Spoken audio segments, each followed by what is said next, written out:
Chapter 2 Sai Satcharitra. Object of writing the work: incapacity and boldness in the undertaking, hard discussion, conferring significant and prophetic title of Hemad Pant, necessity of a guru. In the last chapter, the author mentioned in the original Marathi book that he would state the reason of that led him to undertake the work and the persons qualified to read the same, and such other points. Now, in this chapter, he starts to tell the same.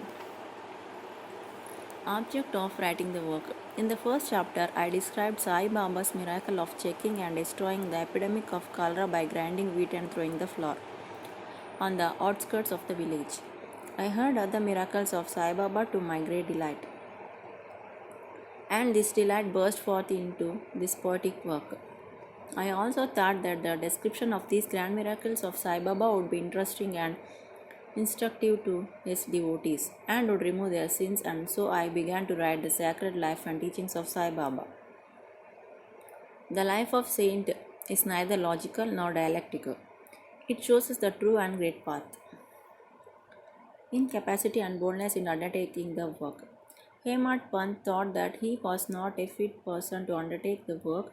He said, I do not know the life of my intimate friend, nor do I know my own mind. Then how can I write the life of a saint or describe the nature of incarnations, which even the Vedas were unable to do? One must be a saint himself before he could know other saints. Then how can I describe their glory? To write the life of a saint is the mostly difficult, though one may as well measure the depth of the water of the seven seas or enclose the sky with cloud trappings. I knew that this was the most venturous undertaking which might expose me to ridicule. I therefore invoked Sai Baba's grace.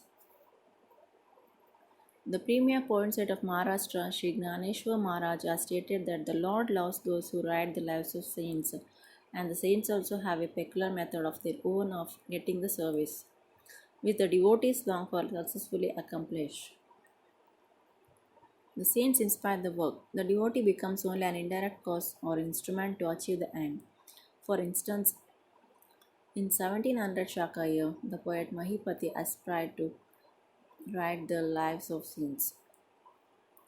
Saints inspired him and got the work done. So also in 1800 Shaka year, Das Kanu service was accepted. The former wrote four works: Bhakta Vijaya, Santa Vidya, Bhakta Lilamrit, and Satakatamrit, while the latter wrote two Bhakta Lilamrit and Satakatamrit, in which the lives of modern saints were described. In chapter 31, 32, 33 of Bhakta Lilamrit and in chapter 57 of Satakatamrit, the sweet life and teachings of Sai Baba are very well depicted. These have been separately published in Sai Leela magazine numbers 11 and 12, volume 17. The readers are advised to read these chapters. So also Sai Baba's wonderful Leelas are described in a small decent book named Sri Sainath Bhajanamala by Mrs. Savitri Bai Raghunath Tendulkar of Bandra. Das Kanu Maharaj also has composed various sweet poems on Sai Baba. A devotee named Amidas Bhavani Mehta has also published some stories of Sri Baba in Gujarati. Some numbers of Sainath Prabha, a magazine published by Dakshina Bhiksha Sanstha of Shirdi, are also published. Then the question of objection comes in, that while so many works regarding Sai Baba are extant, why should this be written and where is its necessity? The answer is plain and simple. The life of Sai Baba is as wide and deep as the infinite ocean, and all can dive deep into the same and take out precious gems and distribute them to the aspiring public. The stories, parables, and teachings of Sai Baba are very wonderful. They will give peace and happiness to the people who are afflicted with sorrows and heavily loaded with miseries of this worldly existence, and also bestow knowledge and wisdom both in the worldly and the spiritual domains. If these teachings of Sai Baba, which are interesting and instructive as the Vedic law, are listened to and meditated upon, the devotees will get what they long for, which is union with Brahman, mastery in eightfold yoga, bliss of meditation, etc. So I thought that I should call these stories together. That would be my best Upasana. This collection would be most delightful to those simple souls whose eyes were not blessed with Sai Baba's darshana. So I set about collecting Sai Baba's teachings and expressions. The outcome of his boundless and natural self realization. It was Sai Baba who inspired me in this matter. In fact, I surrendered my ego at his feet and thought that my path was clear and that he would make me quite happy here and in the next world. I could not myself ask Sai Baba to give me permission for this work. So I requested Mr. Madhava Rao Deshpande alias Shama, Baba's most intimate devotee, to speak to him for me. He pleaded for my cause and said to Sai Baba, "This Anna Sahib wishes to write your biography. Don't say that you are a poor begging fakir and there is no necessity to write it. But if you agree and help him, he will write, or rather, your feet will accomplish the work. Without your consent and blessing, nothing can be done successfully." When Sai Baba heard this request, he was moved and blessed me by giving me his hoodie and placing this boon bestowing hand on my head, said, "Let him make a collection of stories and experiences, keep notes and memos. I will help him. He is only an outward instrument. I should write myself my autobiography and satisfy the wishes of my devotees. He should get rid of his ego, place it at my feet. He who acts like this in life, him I help the most. What of my life stories? I serve him in his house in all his possible ways. When his ego is completely annihilated and there is left no trace of it, I myself shall enter into him and shall myself write my own life. Hearing my stories and teachings will create faith in devotees' hearts, and they will easily get self realization and bliss. Let there be no insistence on establishing one's own view, no attempt to refute others' opinions, no discussions of pros and cons of any subject. The word discussion put me in mind of my promise to explain the story of my getting the title of Emad Pant, and now I begin to relate the same. I was on close, friendly terms with Kaka Sahib Dikshit and Nana Sahib Chandokar. They pressed me to go to Shirdi and have Baba's darshana, and I promised them to do so. But something in the interval turned up which prevented me from going to Shirdi. The son of a friend of mine at Lonavala fell ill. My friend tried all possible means, physical and spiritual, but the fever would not abate. At length, he got his guru to sit by the bedside of his son. But this too was of no avail. Hearing this, I thought, what was the utility of the guru? If he could not save my friend's son, if the guru can't do anything for us, why should I go to Shirdi and at all? Thinking in this way, I postponed my Shirdi trip. But the inevitable must happen, and it happened in my case as follows. Mr. Nana Sahib Chandokar was a Prant officer, was going on tour to Basin. From Thana he came to Dadar and was waiting for a train bound for Basin. In the meanwhile, a Bandra local turned up. He sat in it and came to Bandra and sent for me and took me to ask for putting off my Shirdi trip. Nana's argument for my Shirdi trip was convincing and delightful, and so I decided to start for Shirdi. The same night, I packed up my luggage and started for Shirdi. I planned to go to Dadar and there to catch the train for Manmal, and so I booked myself for Dadar and sat in the train. When the train was to start, a Mohammedan came hastily to my compartment and, seeing all my paraphernalia, asked me where I was bound.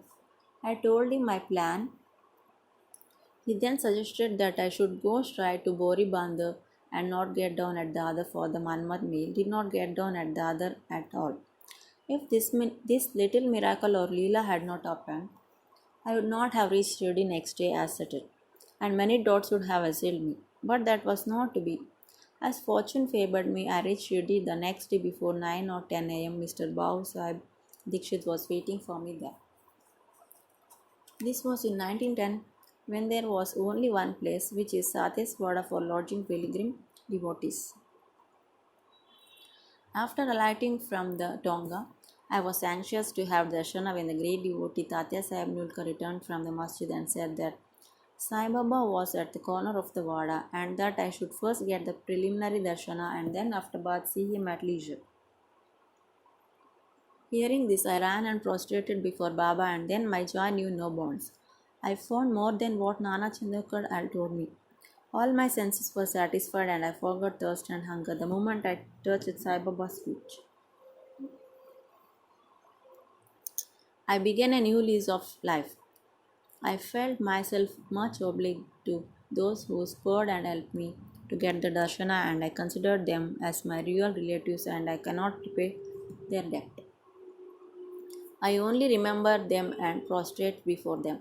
The peculiarity of Sai Baba's darshana, as I found it, is that by his darshana our thoughts are changed, the force of previous actions is abated, and gradually non-attachment of dispassion towards worldly objects grows up. It is by the merit of actions in many past births that such darshana is got, and if only you see Sai Baba, really all the world becomes or assumes the form of Sai Baba. Hot discussion. On the first day of my arrival in Shirdi, there was a discussion between me and Baba Sahib Bhatte regarding the necessity of a guru. I contended, why should we lose our freedom and submit to others when we have to do our duty? Why guru is necessary? One must try this best and save himself. What can the guru do to a man who does nothing but sleeps indolently? Thus I pleaded free will. While Mr. Bhatte took up the other side, which is destiny, and said, whatever is bound to happen must happen. Even great men have failed. Man proposes one way and but God disposes the other way. Brush aside your cleverness, pride, or egoism won't help you. This discussion, with all its pros and cons, went on for an hour or so. And as usual, no decision was arrived at. We had to stop the discussion ultimately as we were exhausted.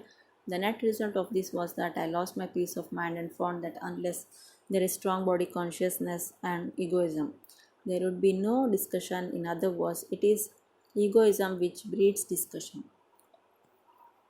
Then, when we went to the masjid with others, Baba asked Kaka Sahib Dikshit the following: what was going on in the Wada? What was the discussion about? And staring at me, Baba further added, what did this Hemad Pant say? Hearing these words, I was much surprised. The masjid was at a considerable distance from Sateswada, where I was staying and where the discussion was going on. How could Baba know our discussion unless he be omniscient and inner ruler of us all? Significant and prophetic title. I began to think why Sai Baba should call me by the name Hemad Pant. This word is a corrupt form of Hemadripant. This Hemadripant was a well-known minister of the kings Mahadev and Ramdev of Devgiri of the Yadav dynasty. He was very learned, good-natured, and the author of good works, such as Chaturvarga Chintamani and Raj Prashasti.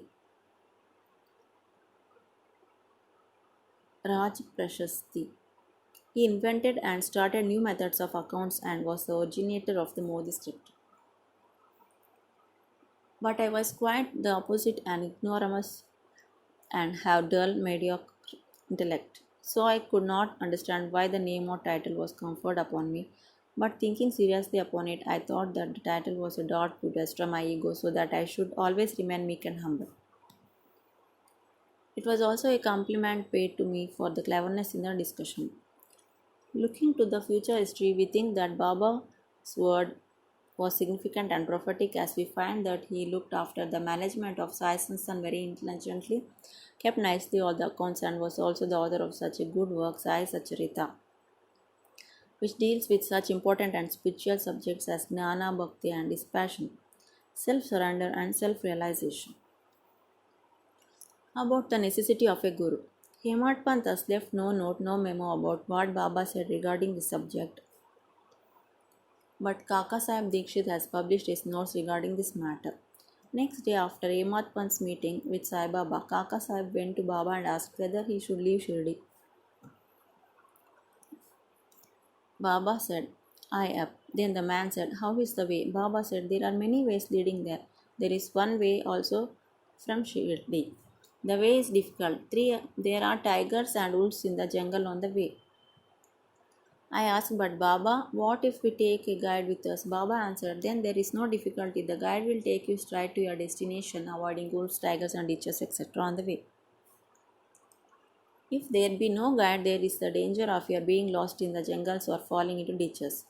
Mr. Dabolkar was present on this occasion and he thought that this was the answer Baba gave to the question whether Guru was a necessity, and he thereupon took the hint that no discussion of the problem whether man is free or bond is of any issue in spiritual matters, but that on the contrary, real paramartha is possible only as a result of the teachings of the Guru.